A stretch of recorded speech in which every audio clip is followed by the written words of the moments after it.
It's a good afternoon, everyone. Welcome to the pre-match presser for the game between Zimbabwe and Scotland tomorrow on Tuesday. For Zimbabwe, we have Sean Williams, and he's ready to take your questions. Sean, if at the start of the tournament I'd offered you one game against Scotland to qualify for the World Cup, would you have taken it? 100%. I think at the moment it doesn't really matter who we play against. The quality of cricket that we've seen throughout this qualifier from every single team has been phenomenal. I think these teams have come a long way, and they've got some seriously good players. And Scotland have got good players as well, and they've got some individual players that can take a game away from you by themselves. But we've been here before, where we've been in a must-win encounter, and we've played against them quite a lot of late as well, which is probably a good thing for us.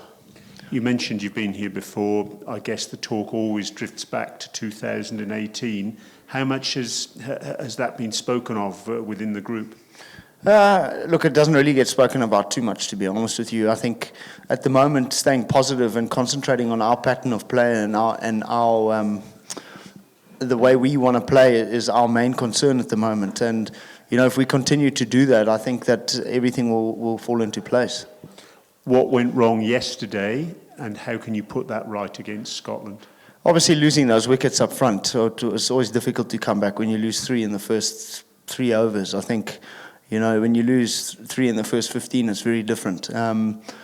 And also playing those spinners, they're a different quality spin attack. With respect to every other team in this qualifier, those guys, they play in the IPLs. They've got experience behind them. They've got subtle variations, the speed that they bowl at. It's not exactly like, there's a leg spinner and there's a googly. It's not like that. Those guys are seriously a league above. I just felt that we learnt lessons from yesterday rather than walking away with our heads down. I think, being able to learn something from a game like that is huge leading into a game against Scotland. Is the toss going to be absolutely vital? We've seen here in Bulawayo that the ball has moved around in the first 10 overs. Obviously, with Madhu Shankar yesterday, he was able to take advantage of that. We've seen Scotland with Brandon McMullen and Chris Sowell also exploit those conditions first up. Is the toss going to be absolutely crucial? Is it win the toss, win the match? I don't think so. I think it's an attitude that you take into the game. We have no control over the toss whatsoever. So win the toss, lose the toss, your attitude needs to remain positive. And you're always going to be faced with different obstacles every single day, just in daily life in general. So, getting over those obstacles and those little hurdles as a group is key for us. I think, we know what we can set batting first year. We've done it already. So I feel the toss doesn't really matter. What about the pitch, Sean? You probably know it better than almost everybody here at Bulawayo. We've seen 2 types of pitches here at Queen's. We've seen a pitch which has caused scraps, if you like, and we've also seen pitches, a little like yesterday, I guess, that really flatten out into good batting pitches. What are the expectations for tomorrow? I think tomorrow's wicket could be flat as well. That's my personal opinion. This wicket generally is you've got to work hard to get your runs in, particularly up front. Time is not really the issue there. I think it's just the matter of getting through a couple of overs, still remaining positive, running hard between the wickets, and keeping your head in those times where you think you can play a shot, but it's probably better not to and just stay there. I think you've seen with a lot of guys that have scored hundreds here, they've actually started off quite slowly and then managed to catch up as it goes. So the wicket improves definitely, but with regards to tomorrow, I do feel like it'll be a good batting wicket. What about pressure? Obviously, it's a must-win game for both teams tomorrow. How do you make sure that you deal with that pressure and it doesn't overwhelm you? Well, we've always kind of said this one guy always told me, one coach of mine always told me, it's precious. Pressure you can't see nor touch. It's just something you can feel, so you can control that. I feel like, whoever remains calmest in a situation like this will turn out the winner. And obviously both teams want to land the first blow. But again, once you land that first blow, you've got to be able to land another one and another one after that. So It's going to be a good, hard-fought contest tomorrow. Now, I know this is probably beyond your pay grade, but we saw Tendai Chitara having a bowl out there in the middle. He didn't play yesterday. Was that a fitness issue, or is he in contention for tomorrow? I'm sure he's in contention for tomorrow. He's fully fit, as far as I know. He's a heck of a bowler. He's a heck of a bloke as well, and he's got big match temperament, and that's something that may come into play. I'm not part of the selection panel at by any means, but yeah, I back Tendai Chitara big time.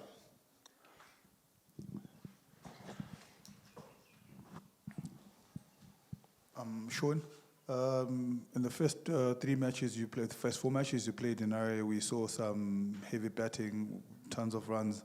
You come to Bulawayo, slightly different. Is there anything to do with the track? What's happening with the team? Do we expect better batting tomorrow? Do we expect better numbers tomorrow?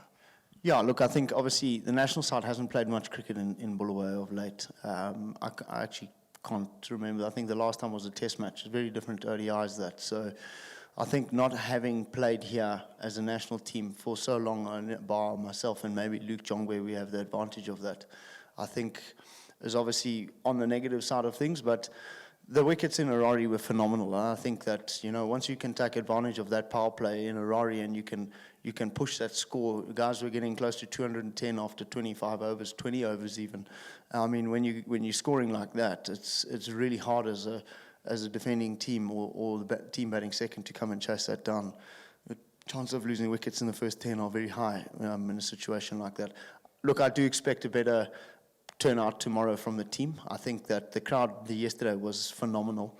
I think, that an attitude from the players will be needed to back that up as well, because the crowd, they turned out yesterday, and I think having them behind us, singing, just them singing after the game was done yesterday, for me was huge. Sitting in the change room, I was listening and thinking, geez, these guys, win or lose, these guys are behind us. So having that 12th man, may I call it that, is big for us tomorrow. I think that is going to be also a deciding factor when you walk out into the bull ring and you've got the crowd all in red. I think, it's a lot of pressure, look, on both teams, but, probably more so on one. Scotland played the group games here, the group matches in Bulawayo. Is the squad, are the Chevrons thinking about how much more Scotland have had time at Queen's against the time you've had here?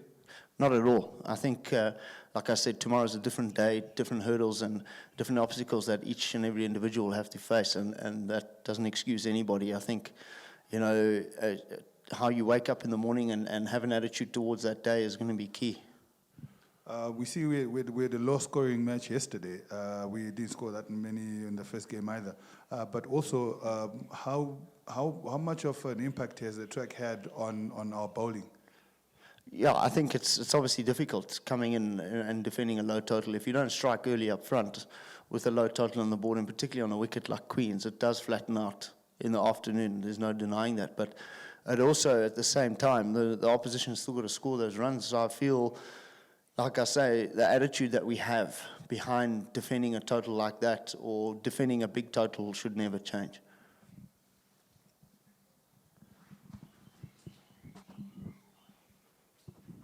Sean, just looking at your personal performance in this tournament, you've got tons of runs that are under your belt, and then coming into this crucial game, what role are you playing in the team? You more seem like you're the enforcer or the guy that gets them going after the start that Joylord and Craig give you and set up a platform for you.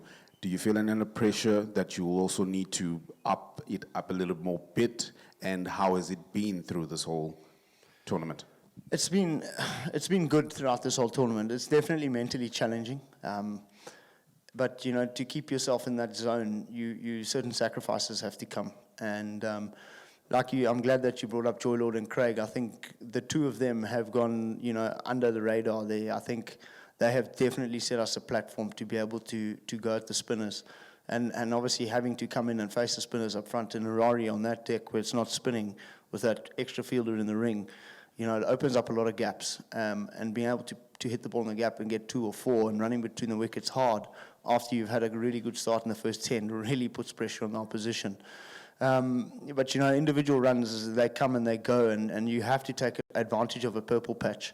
And in a situation like tomorrow, you know, tomorrow is still not here yet. So, you know, I could say something today and feel something very different tomorrow. So I just feel that nothing changes. Preparations stay the same, routines stay the same, and tomorrow we wake up and we go again. And then you spoke about the 12th man, which the coach Dave said is the 13th man, since you always left 12th. How has it been for the team? Because they have been consistent with you through from the start right till now. And you spoke about how they stayed on even after the game, knowing that we have lost, but they cheered you guys on to say the job is, look, the battle is not lost. We may have lost the fight, but the war is still on, and we can still go on tomorrow. How does that feel personally for you, for being a person from the city and from the team as a whole? It gives me goosebumps, to be honest with you. I think that, you know, it's brought a lot of people together. I think that's probably the most touching thing, is bringing people together, and you know, whether they're struggling or not struggling, just having people to give them something to smile about is huge for me. I've had multiple messages where people are actually saying, thank you, you know, we're happy, and you're giving us something to smile about. And then the other thing is the children that you see on the side of the field. That's probably, you know, one of the biggest things. I remember being a little child here at Queen's, walking around. Dave Houghton was playing, Heath Streak, Henry Longa, Andy Flower, and I remember going, geez, I want to be like these guys one day. And I'm finally standing in that position where those little boys are now looking at us, and that's one step closer to leaving the Zimbabwe shirt in a better place. Thank you, Sean. Thank you.